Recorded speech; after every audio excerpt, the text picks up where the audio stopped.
hablar acerca de la humildad en la vida cristiana. Voy a hablar de la humildad en la vida cristiana. Y quiero hablar de esto porque creo que las victorias, creo que el éxito de la vida cristiana y la victoria en la vida cristiana está estrechamente relacionada y conectada con una vida de humildad. Es muy difícil, por no decir que es imposible, que una persona tenga éxito en la vida cristiana o victoria en la vida cristiana si no tiene humildad. La humildad es fundamental para tener una vida de exaltación o una vida de victoria o una vida de éxito, como usted le quiera llamar. Es necesario aprender a ser humildes si queremos ver victoria en nuestras vidas. Bueno, no los escucho muy convencidos, pero vamos a leer a ver si se convencen un poquito más. Amén. Filipenses capítulo 2, verso 1. Por tanto, si hay alguna consolación en Cristo, si hay algún consuelo de amor, si alguna comunión del Espíritu, si algún afecto entrañable, si alguna misericordia, completad mi gozo. Filipenses capítulo 2, verso 2. Completad mi gozo, sintiendo lo mismo, teniendo el mismo amor, unánimes, sintiendo una misma cosa. Nada hagáis por contienda o por vanagloria, antes bien con humildad, estimando cada uno a los demás como a superiores a él mismo, no mirando a cada uno por lo suyo propio, sino cada cual también por lo de los otros. Aquí el apóstol Pablo empieza este pasaje exhortando, diciendo si hay alguna consolación, si hay algún amor, si hay alguna comunión con el Espíritu, les está diciendo a la iglesia: condúzcanse en humildad. Practiquen la humildad, les está diciendo, todos unánimes, sin egoísmo, sin competencia, sin celos, en servicio, estimando a los demás como a superiores a nosotros mismos. Está hablando Pablo aquí de una vida cristiana práctica, de una vida cristiana de acción, no de una vida cristiana meramente de un conocimiento intelectual, que lamentablemente muchos cristianos han caído en ese pantano de aprender la Biblia, aprender conceptos y principios bíblicos, pero no practicarlos. Y usted va a ver que Pablo era muy buen teólogo, pero era una teología muy práctica. Siempre nos estaba diciendo el cómo hacer las cosas, no solo el saber las cosas. Entonces hay gente que el concepto de la humildad lo tiene muy claro intelectualmente hablando. Usted le puede preguntar a alguien qué es humildad y hay muchos cristianos que le van a definir el griego, el hebreo y el arameo de la humildad, pero de allí a practicarlo hay una diferencia grandísima. Entonces Pablo lo que quiere aquí es que no solo entendamos la importancia de la humildad, sino que también la practiquemos. ¿Aló? Por eso él dice allí que nos conduzcamos en humildad, y lo vuelve a decir en el verso 5. Miren esta vez cómo ya lo relaciona y dice: haya pues en vosotros este sentir que hubo también ¿en quién? En Cristo Jesús. Es decir, ahora él dice: esto tómenlo del ejemplo, del mayor ejemplo que podemos tener nosotros como seres humanos, que es Jesucristo. Aprendan, tengan este sentir, esta misma actitud en sus corazones y en sus vidas, porque la humildad es una actitud de corazón hacia Dios y hacia las demás personas y hacia la vida misma. Esta actitud que también estuvo en Cristo debe estar en nosotros. Queremos tener victoria. Usted quiere salir de problemas, usted quiere ver cambios en su vida, usted quiere ver el poder de Dios en su vida, quiere ver su vida transformada. Usted y yo necesitamos humildad en nuestro corazón. Necesitamos humildad, porque está, y lo vamos a leer, está conectada la humildad con el éxito y la victoria.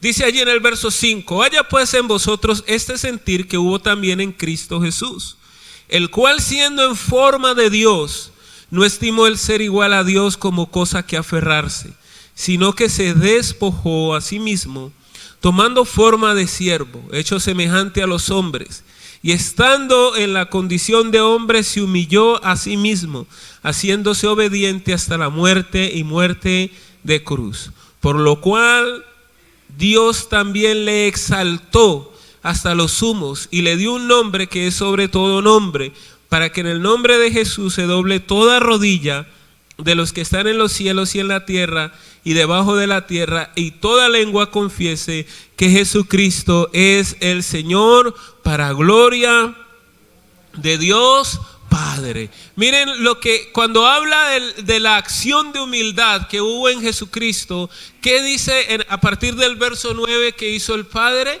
¿Qué dice? Lo exaltó. Diga conmigo, lo exaltó.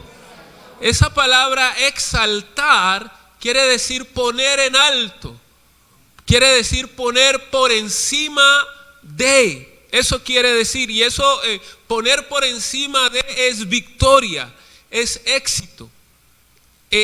Ponerte por encima de algo es victoria. Nosotros a lo que llamamos problema y lo que nos preocupa son las situaciones no en las que estamos por encima de ella, no, es en las situaciones que estamos por debajo de ella donde decimos tengo un problema, tengo una dificultad. Usted no tiene problemas financieros cuando usted tiene en su cuenta 10 millones de pesos, digan amén, y usted debe 1.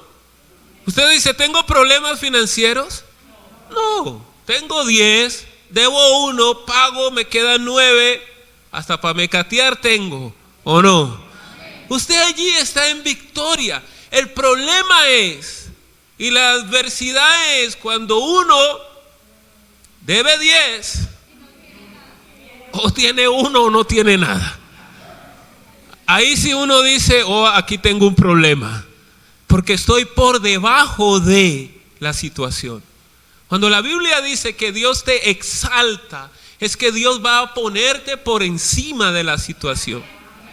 Y la Biblia dice que Jesús se humilló hasta lo más bajo. ¿Saben que Jesús tuvo la condición, la peor condición que puede tener un ser humano? La adoptó Jesús, que es la condición de esclavo, de un siervo. O sea, la peor condición en la que puede estar un ser humano es en la condición de ser esclavo.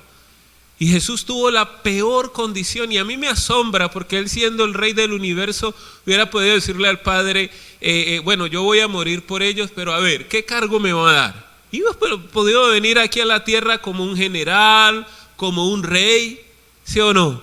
Como un atleta superpoderoso, hubiera podido venir como alguien muy famoso, como alguien muy de mucho renombre, mucha fuerza. No, el Señor tomó la condición más baja, que fue la de ser un esclavo. Si a nosotros nos preguntan ¿qué condición te doy?, la última que escogemos es esa.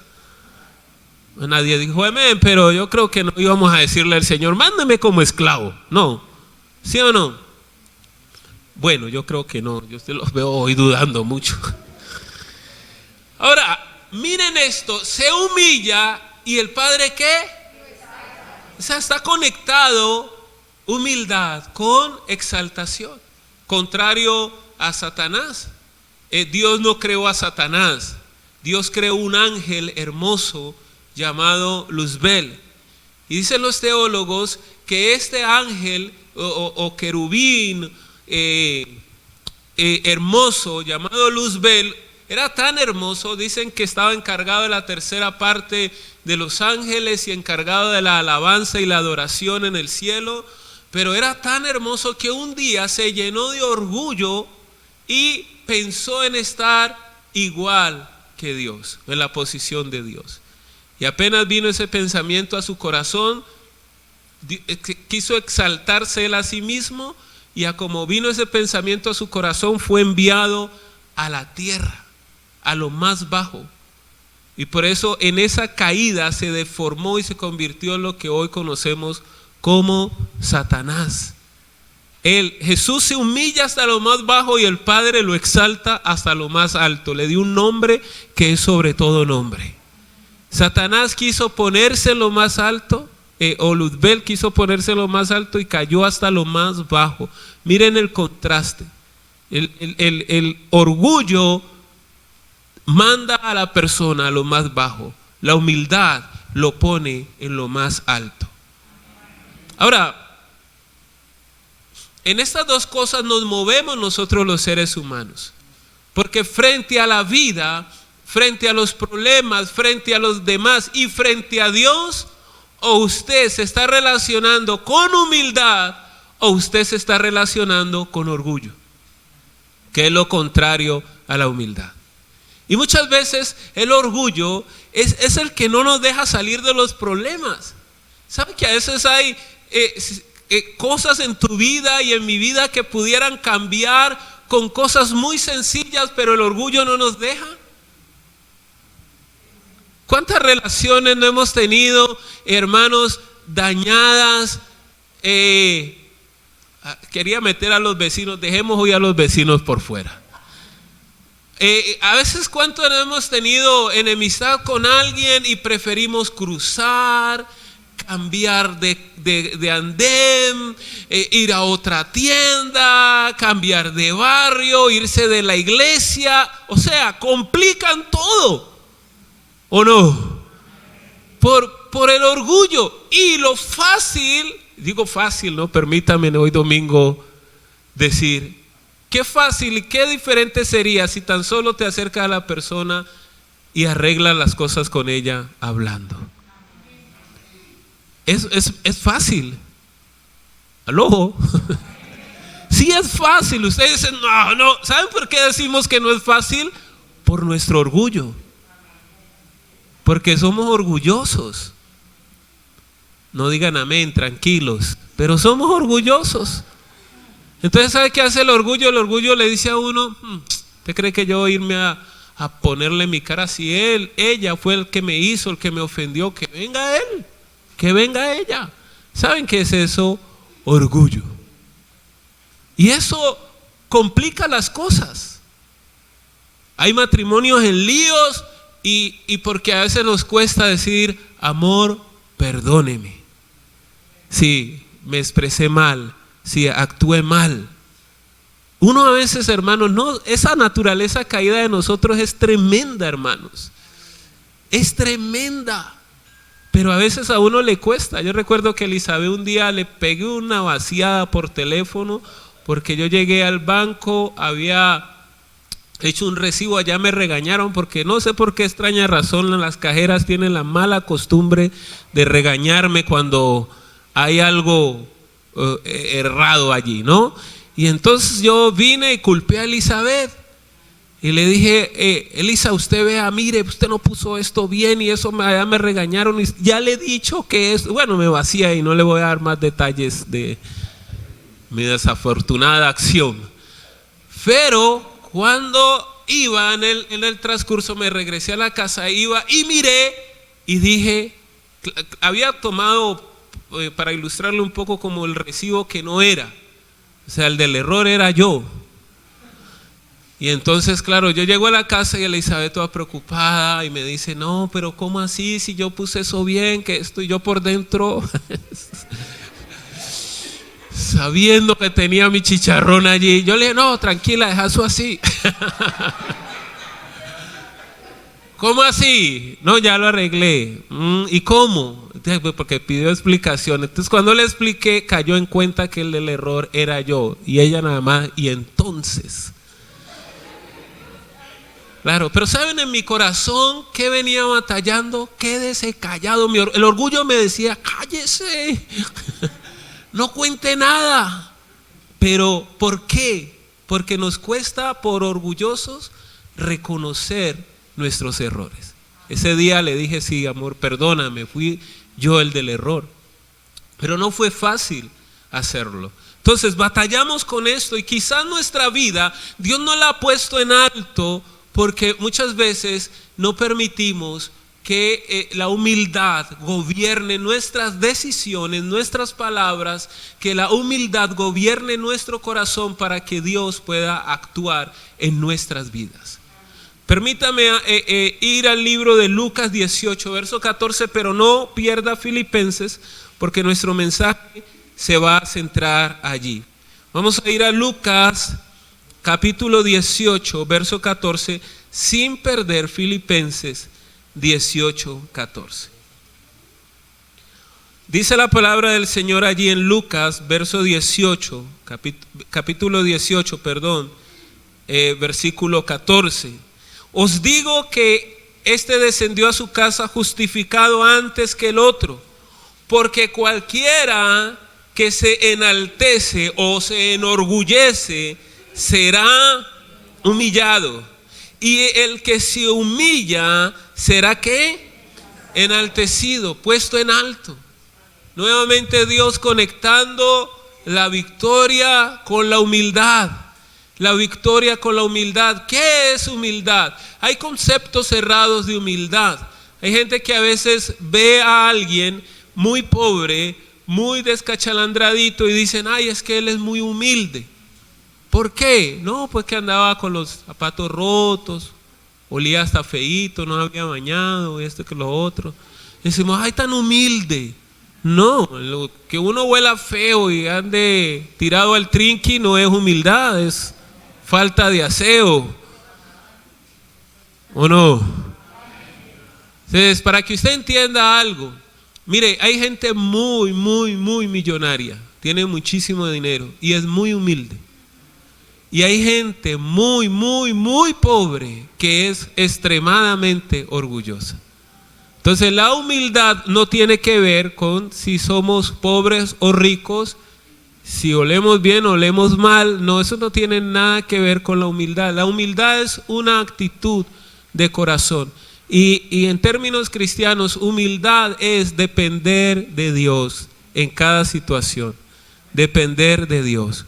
Es decir, cuando tú y yo aprendemos a confiar en Dios en cualquier situación, eso Dios lo ve como un corazón humilde. En el contexto de Lucas 18, en el versículo que acabamos de leer, hay un hombre allí, hay dos hombres que están orando. Uno es el fariseo, el supercristiano, le llamo yo, que se ayuna 2 veces a la semana, da diezmo de todo lo que se gana, guarda todos los mandamientos, pero cuando llegó allá delante del Señor en el altar, él estaba más confiado en lo que él era, en lo que él hacía, que en lo que Dios pudiera hacer por él.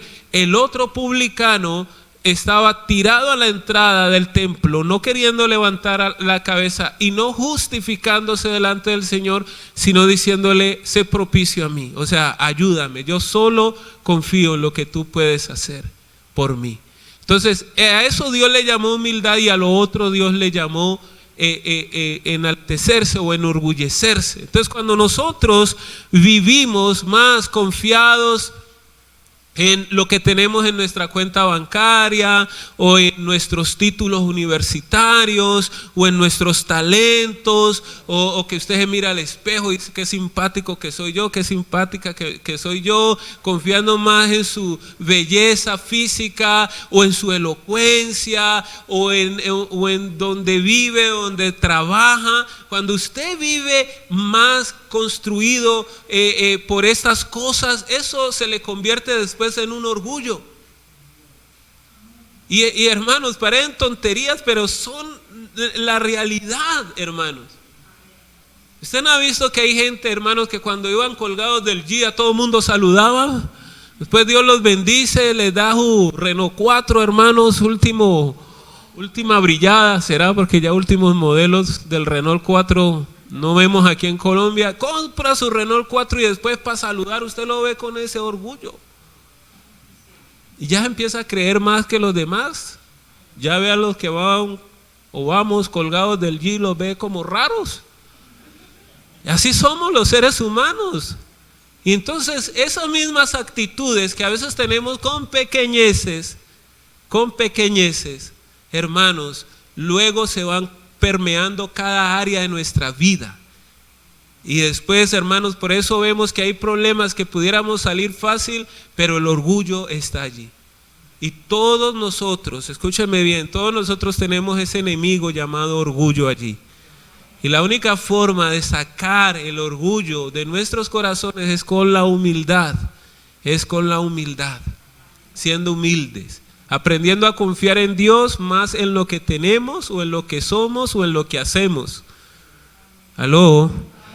Y si Dios te da tus 100, 200 millones de pesos, los tienes guardados en el banco, dale gracias a Dios, pero no dependas de ellos.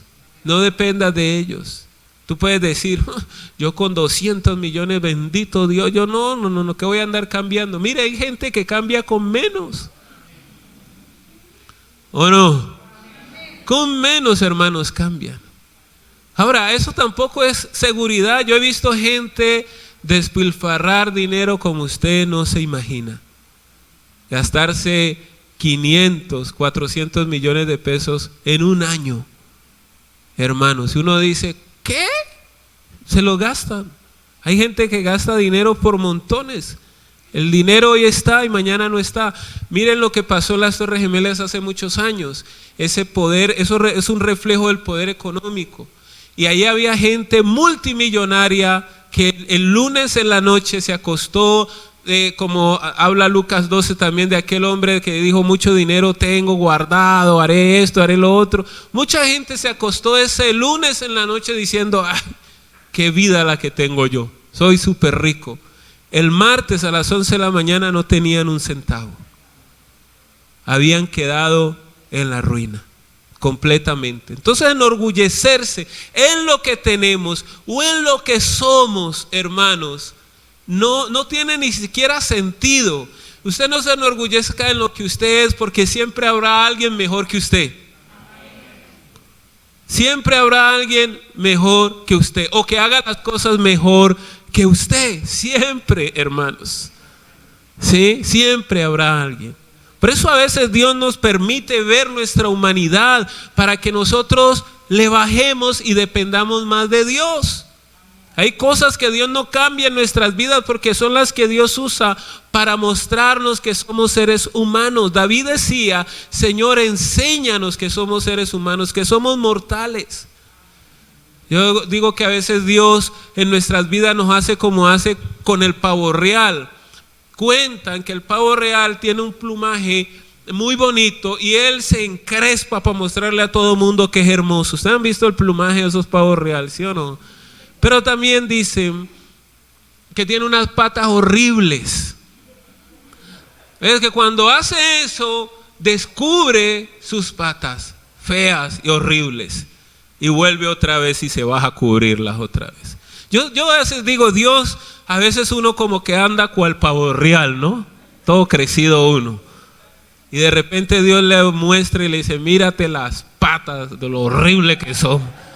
Y vuelve y lo baja uno otra vez, para enseñarle a uno humildad. Entonces nosotros necesitamos depender de Dios en toda situación. En tu matrimonio depende de Dios. En tus finanzas depende de Dios. En tu vida depende de Dios. Aprende a descansar y confiar en el Señor, en todo lo que hagas. Eso es humildad. Ahora, veamos lo que hace la humildad cuando es práctica en la vida de una persona. Volvamos a Filipenses. Filipenses capítulo 2. En el verso 5. Y quiero así rápidamente tocar algunos puntos, porque ya el tiempo ahora con estos nuevos horarios se nos va volando. Supuestamente yo debería terminar en 1 minuto, pero pues ni en broma voy a hacer eso. Así que regálenme en unos minuticos más, ¿no? Pero entonces dice en el verso 5 del capítulo 2, dice, pues haya pues en vosotros este sentir que hubo también en Cristo Jesús. Primero que todo, la humildad te conecta con el carácter de Jesús. No hay un rasgo, hermanos, humano que nos acerque más al carácter de Jesús que la humildad. Si por algo es conocido Jesucristo, es por la humildad, la obediencia y la entrega a la voluntad del Padre. Si queremos llegar a ser como Jesús, que es la meta nuestra, que es la meta que tenemos como creyentes, debemos practicar la humildad en nuestro diario vivir, Eso nos va a transformar a la semejanza de Jesús. Por eso dice la Biblia: haya pues en vosotros este sentir que hubo también en Cristo. Nuestro mayor ejemplo de humildad de Jesucristo dependía siempre del Padre, de la voluntad del Padre. Aún en situaciones donde Él se podía defender, prefirió callarse. Cuando Pedro le corta la oreja a Malcolm, el Señor le dice a Pedro: Pedro, cálmate, tranquilo. Si yo quisiera usar la fuerza, voy a parafrasearlo un poco, le oraría al Padre y el Padre enviaría 12 legiones de ángeles para que no me tocaran.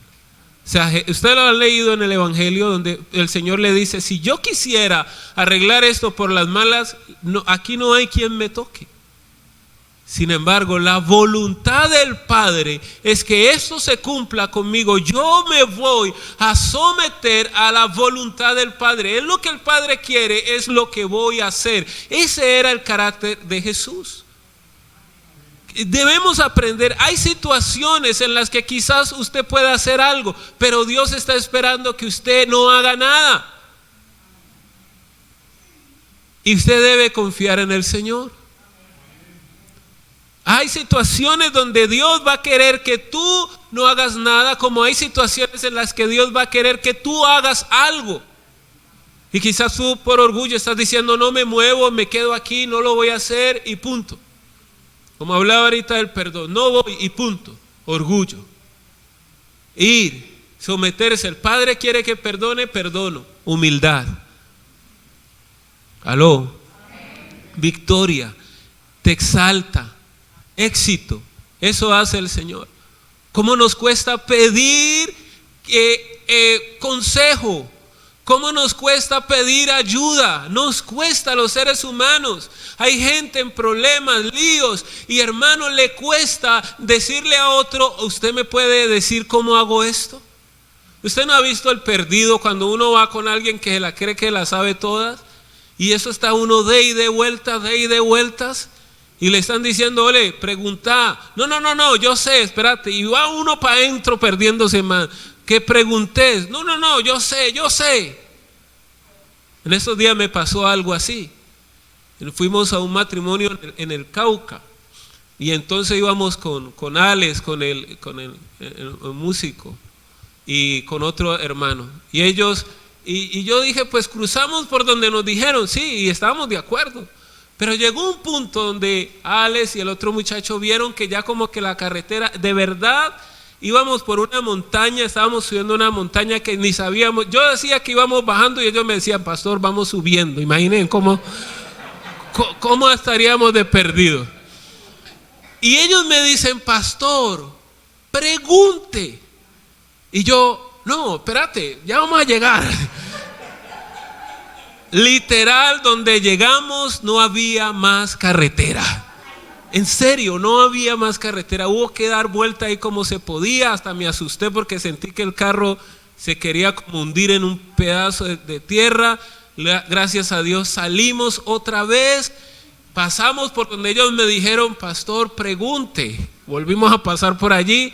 Nos tocó volver a llamar. Pero esa es la lucha de nosotros, que nos cuesta buscar ayuda y buscar dirección en todas las áreas de la vida. Hay gente con problemas. A mí me ha pasado que muchas veces le dicen a uno, y sobre todo a los hombres, les cuesta buscar ayuda, asesoría en sus matrimonios. Y esto lo he escuchado de montones de esposas. Yo le he dicho: hablemos, busquemos a alguien que nos ayude. Y él no, y no lo he escuchado una, ni dos, ni tres veces. Lo he escuchado muchas veces donde hay esa resistencia a buscar ayuda, a pedir dirección. Y eso es orgullo. La humildad es una característica de Jesús. Jesús no hacía nada sin consultarle al Padre, sin pedirle la dirección al Padre. Ustedes ven que el Señor oraba constantemente. Lean el libro de Lucas. No hay un libro que ilustre más la vida de oración de Jesús. Todo el tiempo Jesús estaba orando. Para elegir a los 12 apóstoles oró toda la noche. Toda la noche oró. Para tomar decisiones Él oraba. Nosotros vamos a tomar decisiones y cuando ya la hemos tomado oramos. ¿Ya para qué? ¿Ya para qué? Si ya la tomamos. Ay, Señor, me voy para Chile o para España. Pastor, ayúdeme a orar. ¿Y para qué vamos a orar? No, pues para que me vaya bien. Pero ya le preguntaste al Señor. No, pero ya tengo tiquete, ya viajo el 15. O sea, si Dios te dice que no vas a ir, igual vas a ir porque ya tienes todo. ¿Por qué no buscas la dirección de Dios antes de tomar decisión? En las decisiones trascendentales busca a Dios en oración. Eso es humildad. La humildad te conecta con el carácter de Cristo. Dice la Escritura que Jesús fue levantado. La humildad te conecta con el poder de Dios. Hermanos, porque a través de la humildad nosotros vamos a ver cómo Dios obra. En el verso 9 dice allí, por lo cual Dios también le exaltó. Aquí vemos la mano de Dios en Jesús. Dios lo exaltó. ¿Por qué? Porque se humilló. Cuando tú te humillas a confiar en Dios, vas a ver cómo Dios actúa. Vas a ver cómo Dios obra en situaciones. Vas a ver cuando tú decides no meter tu mano, sino que la meta el Señor. Hermanos, Dios va a actuar. Dios va a actuar. Cuando tú dejas de batallar en tus fuerzas, de luchar en tus fuerzas, de creer que tú te la sabes toda y que tú puedes todo a tu manera, deja que sea Dios.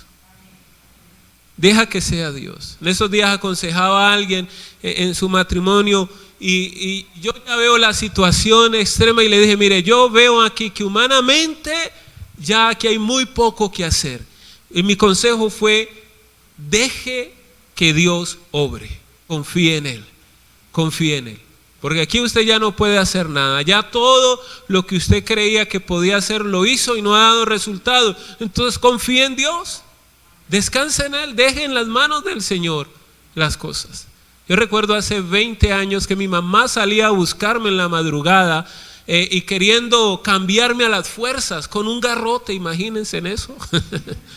Y de verdad mi mamá era a las 3 de la mañana, hermanos, por las calles de los lagos en el distrito de Agua Blanca, a las 3 de la mañana, ella buscándome. A veces me encontraba y me iba mal cuando me encontraba. Mamá una morena altota, hermanos. Y ella no es de hablar mucho. Elier, entrate. Y yo, no, ¡pum! Que te entres, te dije, ¿no? Pero mi hermano empezó a ir a la iglesia y mi hermano le dijo, mamá, no. Y ella ya iba a la iglesia. Mi hermano le dijo, no es esa la forma. No es así. Todos nos preocupamos. Imagínense a ella a las 3 de la mañana buscándome en esas calles peligrosas. Mi hermano le dijo, usted es una mujer que cree en Dios, confía en Dios. ¿Qué hace a las 3 de la mañana buscando a Elier? Ore. Y de verdad, ella pues yo lo que entiendo en su amor de madre, en el desespero y sus temores y no saber qué hacer, salía a entrarme como fuera para estar más tranquila. A veces yo entraba y se descuidaba y volvía y me le salía, bien caprichoso. Y ella dejó de salir y empezó a orar y a buscar a Dios en oración. Pues el día que el Señor me entró, no lo hizo con un garrote, fue con amor, no hubo alboroto, no hubo bulla. Hermanos, y fue tan grande la obra de Dios que cuando lo hizo, ni ella creía que lo había hecho. Porque yo me entregué al Señor un sábado y ese sábado dije, no salgo más a la calle. Así fue. Le dije, mamá, a partir de hoy voy a cambiar, no vuelvo a la calle. Ay, sí, mijo, y eso, no fui a la iglesia. Ay, qué bendición. Le dije, me voy a ir a acostar hasta temprano. Y me dijo, vaya pues, mijo, acuéstese. Pero esa misma noche hubo un problema terrible en la calle. Y ella era en el balcón con mi otro hermano. ¿Vos lo ves por ahí? Míralo bien, que por ahí debe andar. Y yo decía a mi mamá, ¿quién busca? Míralo, ese Elier, ¿dónde se habrá metido? Ni siquiera ellas. Me levanté de mi cama. Le dije, mamá, ¿no te dije que no voy a volver a salir? Ay, Dios, dijo, vaya, acuéstese, mijo. O sea, ni siquiera ella creía lo que Dios había hecho. Desde ese día nunca más tuvo que salir a buscarme en la calle. Cuando tú y yo nos humillamos, dejamos que Dios actúe. Dejamos que Dios actúe. Sí, a veces queremos vengarnos en nuestras fuerzas de cosas que no ha hecho. Dejen las manos del Señor la venganza. Le ha dicho, mía es la venganza, yo daré el pago. Confíe en Dios. Confíe en el Señor. No es que me quitaron, yo no me voy a dejar que me quiten mis cosas así por así. Hay momentos donde, hermanos, deje en las manos de Dios las cosas. Hay otras donde usted debe usar los recursos que Dios ha dejado. Por ejemplo, las autoridades. No es que van a salir con el televisor, ahí el pastor dijo que dejara, lléveselo, no. ¿Sí me hago entender? Usa tus medios. Hay autoridades, porque hay gente que espiritualiza todo y lo lleva a un extremo. No, me están robando, pastor, entonces voy a orar. No, ¿cuál voy a orar? Te están robando, ve a la policía y denúncialo. ¿Aló? Para eso Dios dejó las autoridades. No pidas un milagro cuando el Señor dice, pero te dejé una estación de policía ahí y me estás pidiendo un milagro. Vaya y denúncielo. Y punto. Hay otras situaciones donde sí no se puede hacer mucho y toca confiar en Dios. ¿Aló? La humildad nos conecta con los propósitos de Dios. Dice en el verso 6, el cual siendo en forma de Dios no estimó el ser igual a Dios como cosa que aferrarse, sino que se despojó a sí mismo tomando forma de siervo hecho semejante a los hombres. Y estando en la condición de hombre se humilló a sí mismo, haciéndose obediente hasta la muerte y muerte de cruz, por lo cual también Dios lo exaltó y le dio un nombre hasta los sumos, y le dio un nombre que es sobre todo nombre, para que en el nombre de Jesús se doble toda rodilla a los que están en los cielos y en la tierra y debajo de la tierra, y toda lengua confiese que Jesucristo es el Señor. El propósito del Padre se cumplió. Jesús se humilló, y el propósito del Padre de que toda lengua confiese a Jesucristo como Señor, de que todos los que están en los cielos, en la tierra y debajo de la tierra se humillen ante Él. Ese propósito eterno del Padre se cumplió porque Jesús se humilló y estando en la condición humillado fue obediente al Padre. Cuando tú y yo nos humillamos, la humildad te va a conducir a lo que Dios quiere hacer contigo aquí en la tierra. La humildad te conecta con el propósito de Dios.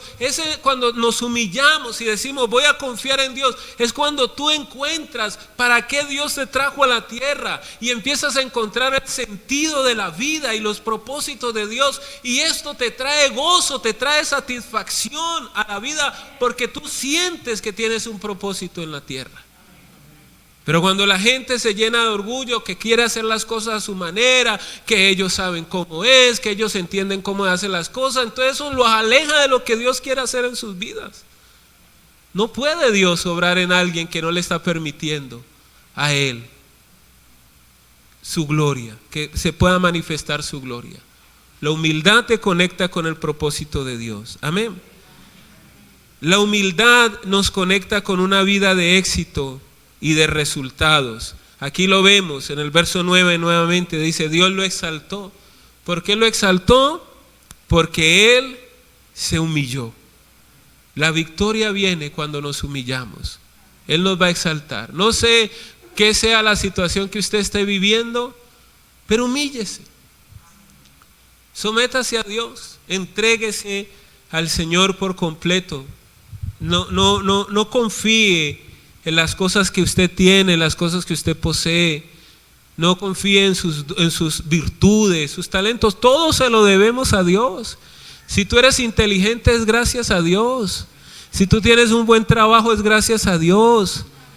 Si te miras al espejo y dices wow, eso es gracias a Dios. Él te hizo. Todo se lo debemos al Señor. No hay nada, hermanos, que nosotros podamos decir esto es mío, yo lo logro. No, todo se lo debemos al Señor. Entonces, humillarnos al Señor, rendirnos ante el Señor. En la vida cristiana, humíllate ante el Señor. Yo llevo 22 años en la vida cristiana y desde los 6 meses de mi vida cristiana empecé a predicar el Evangelio, a enseñar. Llevo 22 años predicando el Evangelio, pero todas las mañanas y cada día que yo voy a predicar le digo: Dios, ayúdame, dame la sabiduría, enséñame, dame la gracia. Una de mis oraciones antes de predicar es: Dios, dame gracia. Cuando yo iba a los grupos de oración y no me conocían, yo decía: Señor, que el negrito caiga bien ahí donde vaya a llegar. Dame gracia, dame sabiduría. Confío en Él, no en mis fuerzas. Vaya a decir aquí, usted va a decir: no, yo 22 años, yo abro la Biblia. Así ha pasado, lamentablemente. Yo abro la Biblia que yo ya sé que puedo predicar. No cuento esto, pero es la primera vez en mi vida que cuento esto. Pero los sábados yo regularmente estoy en mi casa y estoy en ayuno, pidiéndole a Dios dirección por su palabra. Yo tengo un montón de libros en mi casa, amo los libros, pero siempre busco a Dios que me diga de qué predicar. No abro un libro y digo: aquí hay un tema que en última no estaría mal hacerlo y predicarlo, estaría enseñando la palabra de Dios. No es malo tomar un mensaje de un libro o escuchar otra prédica y predicarla, eso no es pecado. Pero siempre lo que trato de decir es que no confío en lo que tengo o en mi experiencia o en mi recorrido. No, busco a Dios cada día para que Él me guíe cada momento. ¿Sí me hago entender? O sea, pido a Dios dirección. Entonces, en la vida debemos buscar siempre confiar en el Señor. Y por último, en el verso 11 dice: y toda lengua confiese que Jesucristo es el Señor. ¿Para qué? Para gloria de Dios Padre. En última, hermanos, todo termina siendo para la gloria de Dios. La humildad te va a conectar con una vida que glorifique a Dios.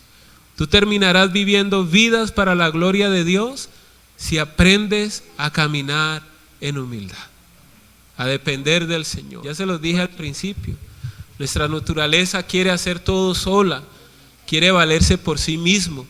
No nos gusta pedir consejo, no nos gusta reconocer errores.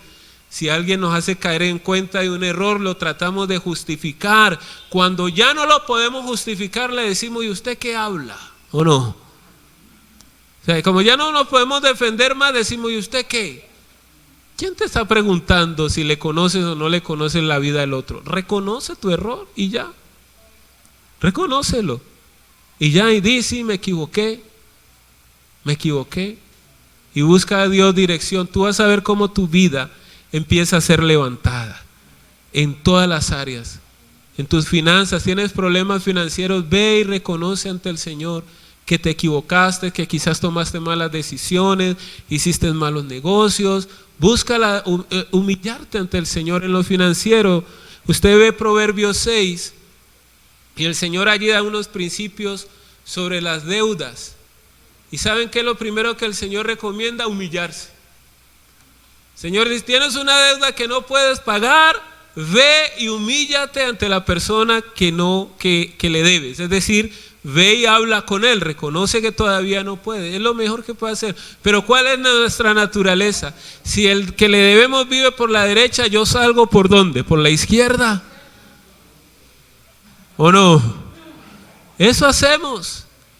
Pero nos cuesta reconocer. Hace años yo leí ese pasaje. Estamos en una casa en Talanga, en el barrio Talanga, hablando con un hermano, y él y su esposa empezaron a llorar porque ya habían ido abogados varias veces, le habían dicho, ya estaba la amenaza del lanzamiento, creo que se llama eso, del embargo, ya cuando llegan a sacar las cosas. Y la señora, mire, esto era tan tremendo que la señora ya le había dicho a él: si nos quitan esta casa nos divorciamos, porque era la segunda casa que le quitaban.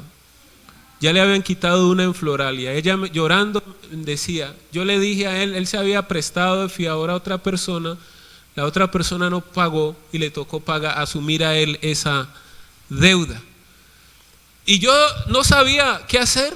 ¿Qué consejo le da uno allí, hermanos?